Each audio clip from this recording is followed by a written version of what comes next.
All right, JJ, welcome to the show today. It's a pleasure to have you in the studio today. Yeah. Tell us a little bit about your testimony with Oklahoma City, how you came into this line of work, and what you're currently doing. Yeah. So I've been investing here in Oklahoma City for about 6.5 years now. Started actually with new construction. I was looking for flips, wasn't able to find them. I worked in an industry alongside new construction every day, and just started with a partner building spec houses. And then we transitioned into doing some flips. And in 2016, I went full-time. Been full-time ever since then. We've literally done, probably 80, 90 deals in the last 3 years. Did a bunch of flips. We've started adding to our rental portfolio, building a rental portfolio out in June of 2017. I bought my first one. And by the end of this month, which is December of 2019, we'll be at 35 rentals. So that's a little bit about me and what I've done here in Oklahoma City. We wholesale some too. So I've touched a lot of it as far as real estate investing goes in this market. No multifamily or apartments or anything like that. I've got a couple duplexes, but yeah. So all single family for the most part, yeah. Okay. Mm-hmm. Yeah. Well, JJ, for somebody that's maybe never been to Oklahoma City, how would you describe the Oklahoma City market? So I would say that the Oklahoma City market is, it's pretty cool. It's changed a lot. I actually moved to Oklahoma City in 2011. From eastern Oklahoma, and the transition and transformation that I've even seen in the last 8 years now is just remarkable. It's kind of strange because it's pocket neighborhoods, if you will. There's little subsets of the market all over the place. You've got Midtown, you've got Plaza, you got Paseo, you got all these districts, you got Uptown. So there's just so many pockets, but there's a strong revitalization of the downtown core, if you will, in between 44 and 35 and 44 and 40. That's just really strong right now. And then in addition to that, I think the ancillary markets outside of that, Midwest City, Yukon, Mustang are really strong as far as real estate's concerned right now too. There's a pretty good demand. More affordable points of the price point as far as the market goes seem to be constricted on supply a little bit right now. So I think it's a great market. I think Oklahoma City is an up-and-coming city, and hopefully today is actually a vote for extension of a sales tax to help further that development and that growth in the city. So we'll see what happens with that, but hopefully we continue to make big strides to be a big player as far as attracting new businesses and stuff like that to Oklahoma City. Now, you mentioned a supply issue. Yeah. Is that due to an influx of population here? Well, what would you say when you say supply issue? Is that compared to when you started 7 years ago? Yeah. Or and when did that change? So I think a few things are a factor there. I think, number one, they're just not building that inventory really anymore. The lower price point inventory is hard to replicate because cost of construction has gone up so much. Just raw material cost and labor cost is such that it really isn't, and land cost is not economically feasible necessarily to go in and build 1,400 square foot houses anymore. There are a few companies in town that do it and they specialize in it and they're good at what they do. But for the most part, that's just not inventory that's being created anymore. And so, you have an issue where it's just the stuff that's that size that's more affordable, that is easier for people to get into. It's kind of a fixed amount of that inventory that's available just in the market in general. So when you have a demand for, I don't want to say a lower end product, but affordable housing, a more affordable housing, and there's no new inventory coming in, then that just automatically kind of constricts that market as far as the supply that's available to meet the demand. So Now, being a landlord yourself, how are you seeing the rental income market? I mean, in terms of rent appreciation, what's going on there? So, I mean, again, real estate's local, and that is true for Oklahoma City. I mean, it's not like it's market wide, but I think that there are some areas of town that you've seen pretty decent price appreciation as far as rent rates go, and then you have some markets that are kind of stagnant, just in my opinion, due to oversaturation of rental inventory. And you also have legacy landlords that have been in there for a while. So if you're a new guy coming in and you buy a property at, I don't know, I'm going to throw a number out there, $60,000, and it needs 20 grand worth of work. You're in this thing for 80, and the guy down the street bought his for 20 grand and put 5 into it, 10 years ago. His break-even point or his cash flow point is much lower than yours. So if there's a big glut of inventory in a certain market that has been existing rentals for a long time, their cash flow number is a lot less than you coming in and just buying one today. And so I think, certain pockets like Midwest City or whatever, where you're seeing stuff. I saw one in Midwest City the other day. They were asking $79,000, I think, for it, and they said it rented for $850. I mean, I've got one in there, and $795 is like top dollar I can get for it. I don't know how they're getting $850 for it, but still, I mean, that's just over a 1% deal. That's pretty tight. Right. We've talked about that. Yeah. And also too, I think when you get that 850 or you're kind of pushing the envelope, sometimes we often kind of look over some things on the credit app too. Oh yeah, this person's paying extra maybe because they have an eviction on their history or something wrong. Yeah, I mean, I think a lot of people do that. In fact, I know some landlords that don't even pull credit on their, more affordable properties just because they know what they're going to see. I pull it on every one of mine. I'm very selective on the tenants because I go in and I try to make our properties very nice from the get-go to avoid maintenance issues, to avoid headaches for me, headaches for the tenant. I always tell everybody my ideal candidate is well qualified. They've got a good income. I don't have to worry about it. They don't have evictions. They don't have bankruptcies, none of that stuff. Really, they apply on our website. We do self-showings. We send them a code. They apply on our website. They pay their stuff on our website. I don't ever want to meet them, truthfully. It's just like that's the type of clientele that we try to attract with our properties. But there are definitely guys it's just about getting it full, right? Sure. But that comes with headaches. If you ask me, that comes with headaches. You're going to deal with people's inability to pay at times, and then you're going to be doing evictions, and then really, are you cash flowing? Right. That's right. So especially when we're at already a 1 to 1.1% return.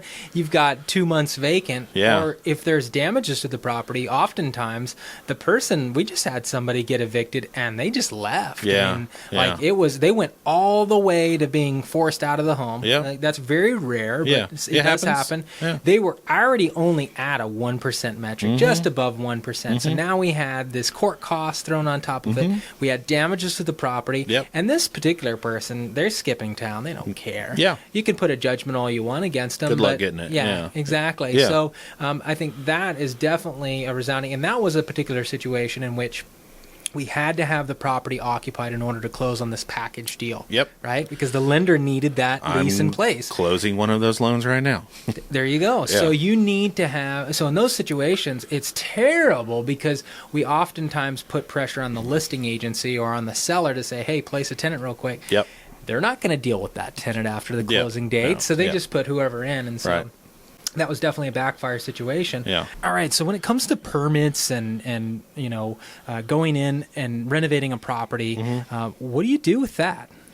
Yeah, I mean, so obviously it's going to be case-by-case basis based on what the property needs, but when we're doing one, I really like to do it all. And if it needs it, we're going to do it. And if it needs a permit to do it, then we're going to have to pull a permit. I mean, I use licensed trades for all my trades. My HVAC guy's licensed, my plumber, my electrician, all of those guys are licensed. And so, obviously they're actually the ones that have to pull the permit. But, I mean, so if it needs a rewire, because it was wired in 1952 and never been touched, and it's not grounded in this, that, and the other. There are ways that you can do it. You can put GFCIs everywhere, or you can just rewire the house. It just depends. So there's a lot of guys that just say, hey, this house is non-grounded, but we try to do it the right way. I'll give you a perfect example. I had a house in Norman. We had the electrician come out, and it's a guy I'm not using anymore, but we had him come out. I knew that the panel looked suspicious and looked like it probably needed to be upgraded, and there probably needed to be at least some upgraded wiring in the house, if not the whole house. He checked everything out and said, yeah, no, it's fine. Give it a good bill of health. We're under contract later on down the road in the process, and inspector calls it out and says, hey, you got this problem, this problem, this problem. We just pulled the permit, brought another electrician in. He pulled the permit. We rewired the whole house. Wow. I didn't ask for a price increase. I didn't go back to him and renegotiate. I just did it because it was the right thing to do. It needed it. I knew it needed it on the front end, but then I brought in a licensed professional, and they said, no, it's fine. I mean, I'm not an electrical engineer. I don't know. I know what things look wrong to me. But I took his word for it, and turns out he was wrong. We brought, the inspector in, and then brought another electrician in, and they were like, yeah, it needs it. So we just did it. I mean, and I think, sometimes doing the right thing is just the right thing to do instead of, worrying about your pocketbook. I mean, better business people would probably tell me I needed to go back and renegotiate that deal, but I feel like I'd already made a deal. I'd already given my word that I'd sell it at that price, and, the house needed that taken care of, and so we just did it.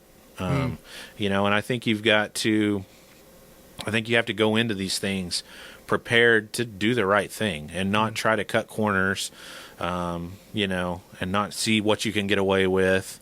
But just do it right from the get-go. And I think that'll help you if you're really wanting to be in this business full-time and for the long term. I think that'll help you build a brand as somebody that does things, the right way, and puts a good quality product out there, and then your product will kind of sell itself. I mean, and there's some guys in town definitely that I know off the top of my head that do that, and they have very reputable brands in town. So I think that's important.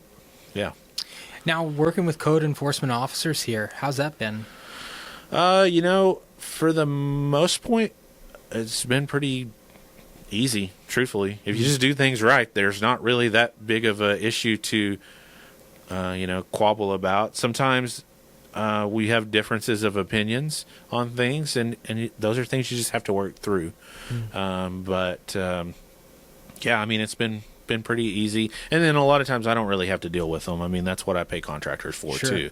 Sure. But for instance, Ken in the village, I have a really good relationship with him, and honestly, he's on my team. Like, if I don't know and my guy doesn't give me an answer that I'm comfortable with, I'll call him and just be like, hey, I've got this going on and I'm not sure what I need to do here. What are you guys going to be looking for? After closing, if something was to happen on the property, I mean, it would come back on you, wouldn't it, if you did some work and it wasn't done to code? How does that work? I don't know on the legalities of it. I think most people are selling houses as is these days, it seems like. And so I'm sure there's some legal protection there. But yeah, I mean, ultimately, I don't really worry about it because we do it the right way anyway. So yeah. Sure. Yeah. Now, back on to this kind of transition that's going on in Oklahoma City. Yeah. MAPS 3 did a lot of infrastructure changes in Oklahoma City. Sure. Made it more beautiful. MAPS 4 is kind of tackling homelessness and also some social services. Sure. There's still some infrastructure thrown in there, like the walking and biking trails and city streets. Their hope is to increase this kind of bike mentality and exercise mentality and this whole kind of athletic to attract a higher income bracket to come to Oklahoma City. Yeah, for sure. And then you've also got some money that's earmarked for public use spaces. I think they're doing some improvements to the Chesapeake with that.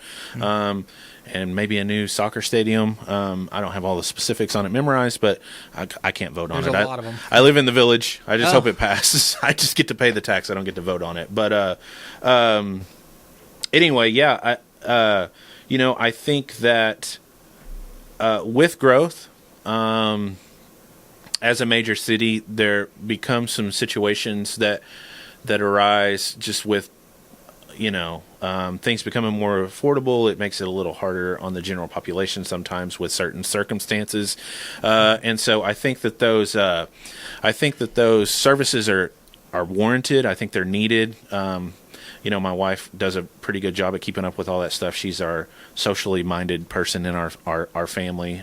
She serves on several nonprofit boards and is very involved with the United Way here in Oklahoma City. But yeah, I mean, homelessness is a problem here in Oklahoma City, and it seems to be growing.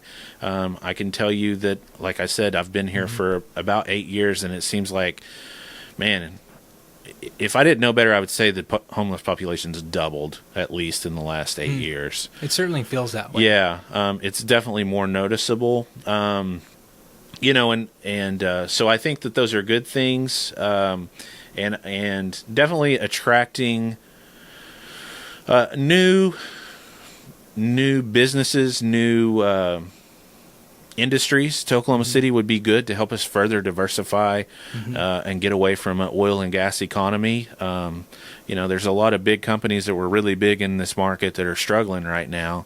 And so some new lifeblood in here and some new sources of money being pumped into this economy would be really good for Oklahoma City. So hopefully that's some things that continue to develop. I think that our leaders have good intentions with getting some of that stuff in place.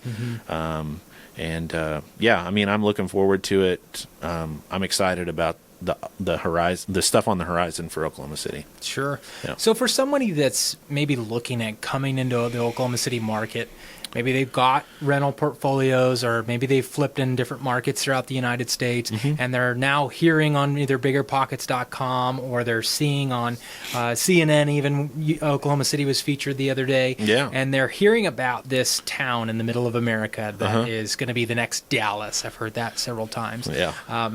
I hope not. I've heard people say the next Austin as well. And Yeah. that's just a scary thought. Yeah. I'm actually from Austin, and it was a beautiful city growing up, and now visiting back again, it is a strange world. Well, I hope we that's get ahead of there. our infrastructure better Right. than either one of those cities Exactly. did. Yeah. Well, and there was a thought process in that of if we don't build it, they won't come. Yeah. And that's just absolutely wrong. And we're seeing that playing out in city council here. Yeah. With the whole, several of the council members ride their bike to city council, and they're very pro bike and commuting with each other, and not pro building new roads, Yeah. and parking garages and infrastructure. So we've got that issue brewing. But the main question I want to ask you here is, what do you say to the people who are coming into Oklahoma City market that just maybe they've had success somewhere else, or maybe they're brand new, they're coming into our market and they think that they're just going to buy a property and make it work, and then also everybody just kind of, when the numbers don't quite work, they just say, well, let's just find a property that's value added, right? So what does that mean to you in this market? What would you say to those folks? Well, I mean, I think that deals are still out there. Let me start by saying that. Okay, they're still out there. You're having to work harder than ever to get them, though. It's a very competitive market. That's not to discourage someone necessarily, but it's not just, you're not going to just go on MLS and find a deal. So that part of it, don't think it's just oversupply of affordable deals that are 2% deals, and I mean those are kind of long gone at this point. As far as what I would advise someone, if you've got experience and you know what you're doing, I think you can come to Oklahoma City and probably be successful. I think you need to be strategic about what markets you choose to invest in. There's some subsets of the market that look really attractive on paper, but they come with their own unique challenges. I know that you loathe Del City, so I mean. A deal can be had in Del City, but it's not without its own unique situation. You got to have healthy margins and know what you're getting yourself into. Oh yeah, for sure. Like like a 2.5% deal would be a good deal over there. Yep. But and I think that they're just a side tangent. I think that they're intentions are probably good because it just was riddled with slumlords for the longest time. Right. And you have to do something to try to correct that. I'm just not sure that their execution of that vision is really panning out for them. But anyway, I digress. Northeast Side's another example. Yeah. Numbers look great, but if you're not used to dealing with Section 8 tenants in some of those neighborhoods, it can eat you alive. Yeah. And your property manager needs to be very well versed in that type of client as well. Yeah. We get that question a lot. Okay, so we've got a situation where people are moving to the market, they're wanting to invest, and sometimes we take, individuals who fly in and we'll get in the car and we'll go driving and they'll go, Landon, like, all these neighborhoods need to be flipped. They all look like garbage. We go down some parts of 10th Street and you have boarded up houses and you have these rundown houses that are right next to $300,000 and $400,000 houses. So the immediate question is, Landon, how do I get my hands on these resources? My initial answer has been, the problem is when we go to these individuals and we say, we'll give you $20,000 or $30,000 for your house, their response is, well, where am I going to go? Yeah. So how do we solve that problem? How do we get past that? That is a good question, and I don't know. I mean, truthfully, I don't know where they're going to go. I mean, that's a problem. And if I knew the answer to that, I would be not buying in those areas. But yeah, I really don't know. It's I don't know the solution to it. I'm not smart enough. I do this because I'm not so smart. I just success leaves clues, and I'm smart enough to read the clues. But that is a problem. And that's a big obstacle that we ran into a lot when we were marketing for off-market properties. We were marketing to distressed sellers, and a lot of times it's like, I want to. The situation is, I do want to sell this house. I can't afford to fix it. I shouldn't be living here, but literally, just like you said, I don't know where I'm gonna go. And in some cases, we've helped find them apartments or senior living a lot of times because they may be older, that may be subsidized, and so that's an option. But even that inventory is limited in this market, and so.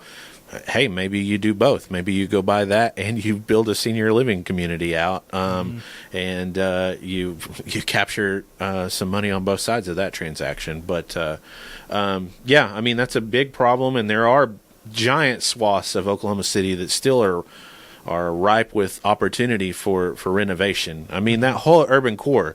It is very hit or miss, street by street, what has turned and what has not. You get in, an area like Plaza, and it's like, okay, it's really cool right here on 16th Street and to the north, but if you go south just a few streets, it's like, that's right, gets pretty rough pretty quick. There's fresh crack for sale every day. Yeah, it's really, exactly. Yeah, well, and that's what it's really been. Taking guys and just driving over there, they go, see, if I lived here locally, I'd know what to do, and it's like, actually, you wouldn't. Some of those are just full-on gambles. They're big gambles, hundreds of thousands of dollars in a gamble. So it can be pretty rough. I want to kind of, we're almost out of time here, but I have this idea that kind of to solve some of that problem, because as we've got the beautification of our city going on, it is, I think 3 years ago, Jason Hartman on the Creating Wealth podcast, Jason Hartman came here, and he's I think he owns 135 rentals. Then he's also got kind of a rental, national rental. He's a syndicator. Syndicator, exactly. Which I'm curious to see this year how he's performing now that there's a lot of these .com syndicators that are popping up.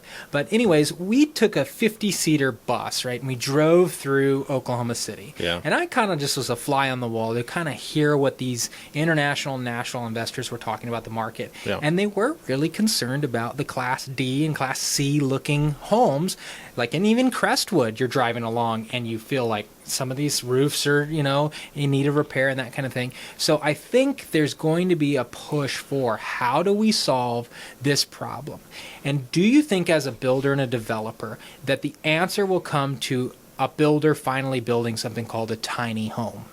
Have you heard of this new concept? Yeah. Now, what about us going in and building a tiny home village, per se, outside of town, that we then trade a property for this tiny home that's in this village, and then free up that very high dollar real estate in exchange for a location that's not so expensive? Yeah. Is that possible? I mean, I think, it is possible. I think that you have to be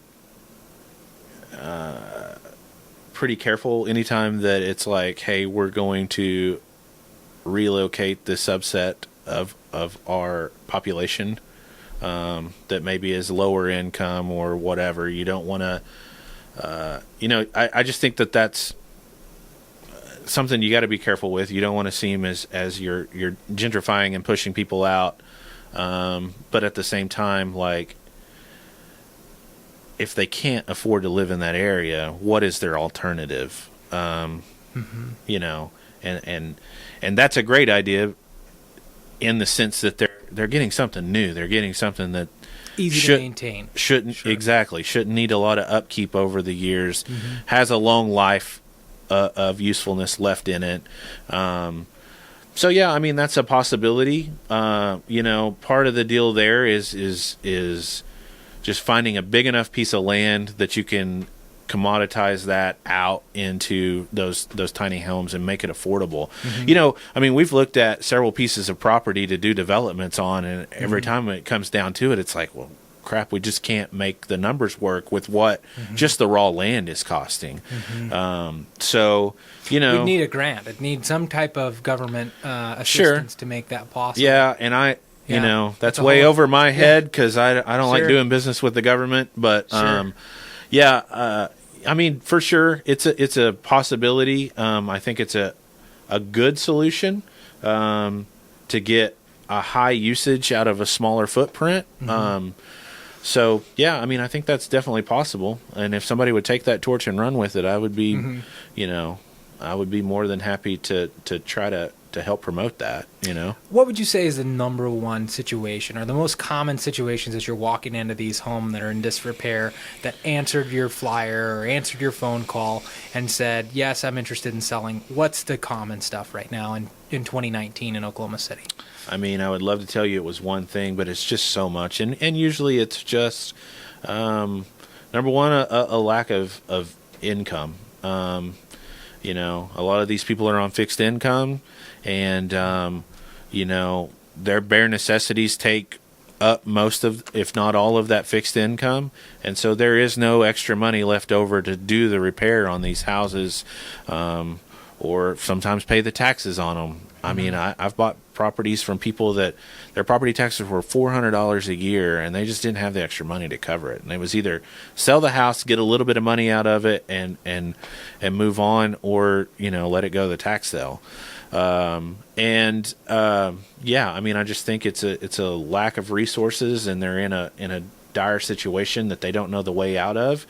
We're able to step in and help them sometimes solve multiple problems, but most of the time it really just is a money thing, unfortunately, which is it's a bigger discussion as well. Right. But that all comes full circle. So we had the president of the Chamber of Commerce was 4 episodes ago, and one of the things he said was, so 20,000 people are moving to Oklahoma City, and there's about 8,000 jobs that came that same year. Now granted, people have wives that stay at home and husbands that stay at home and kids and that kind of thing. But it was down 2,500 jobs from the year before.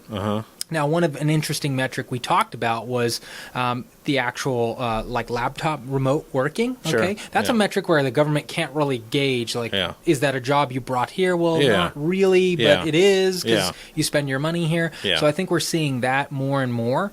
So I think we're on the right trend. But I will say this: Oklahoma City is betting heavily on if you build it, they will come. Yeah. All based on the philosophy that if you have a nice enough infrastructure in the town, employees will want to live there. And now the new job economy is wherever the employees are, the business is going, right? Yeah. Where they find a cheap workforce that's Yeah. happy, well-educated, they're Yeah. going to relocate their campus there. Yeah.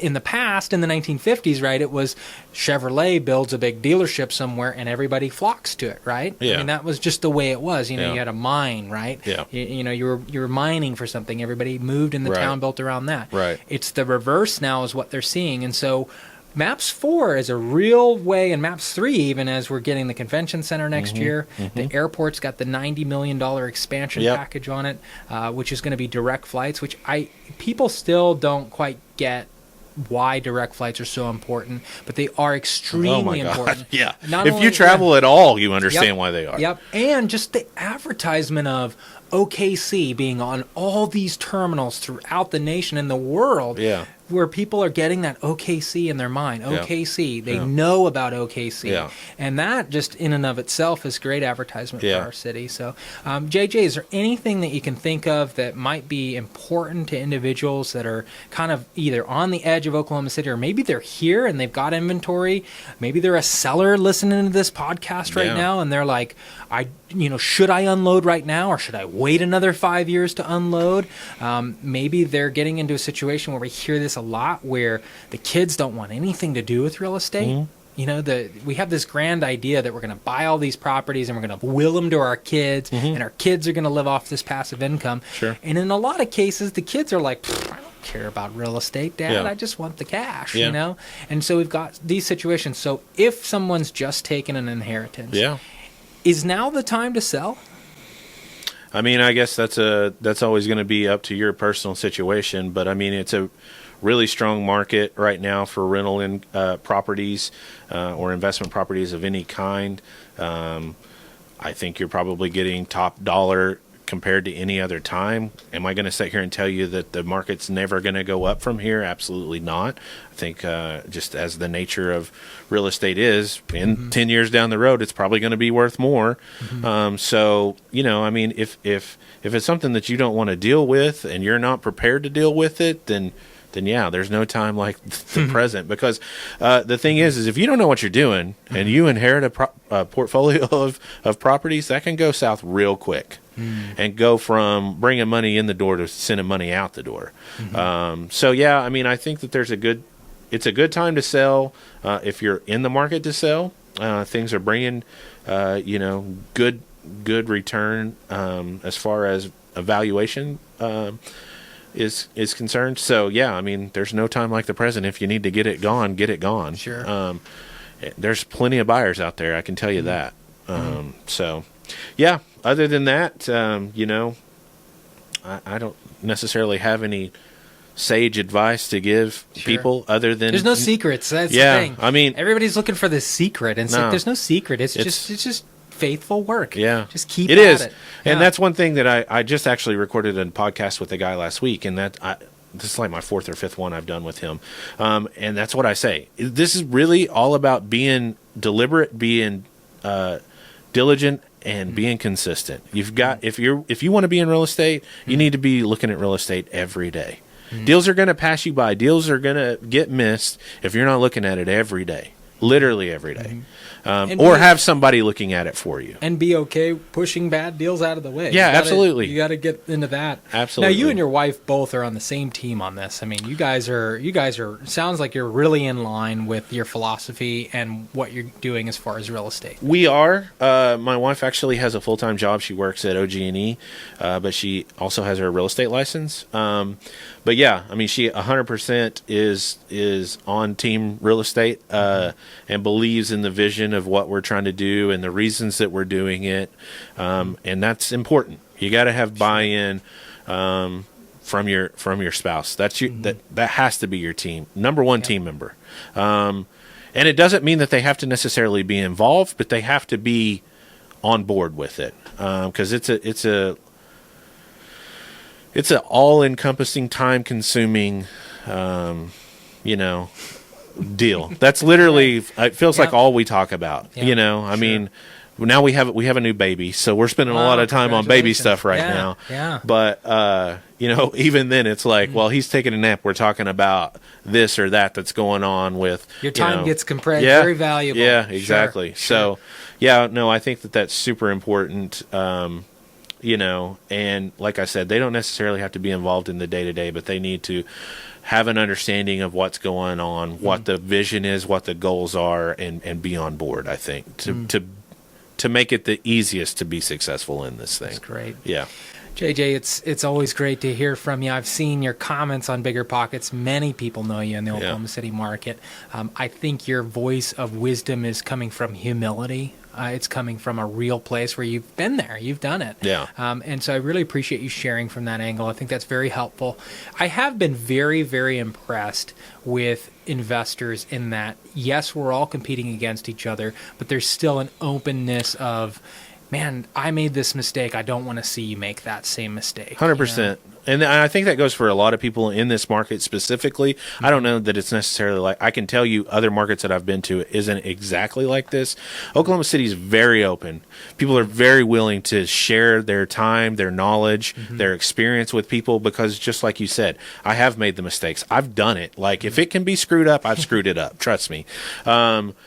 But the important thing is to learn, your lesson and take it away and try not to do that again and to listen to other people's stories. I mean, hey, look, everybody has advice and if it's free, it's free and it's probably worth that, but you can take a nugget away from anything, right? And it's to learn from other people that have been there and that have done it, I think is super, super important and will cut down your ramp up time if you're getting started into this thing.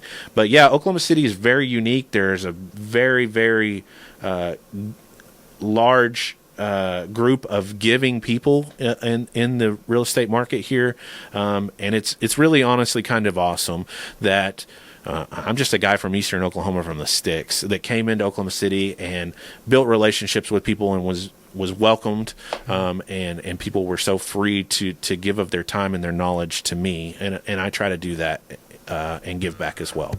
Well, JJ, thanks for coming on the show. Absolutely. Thank you.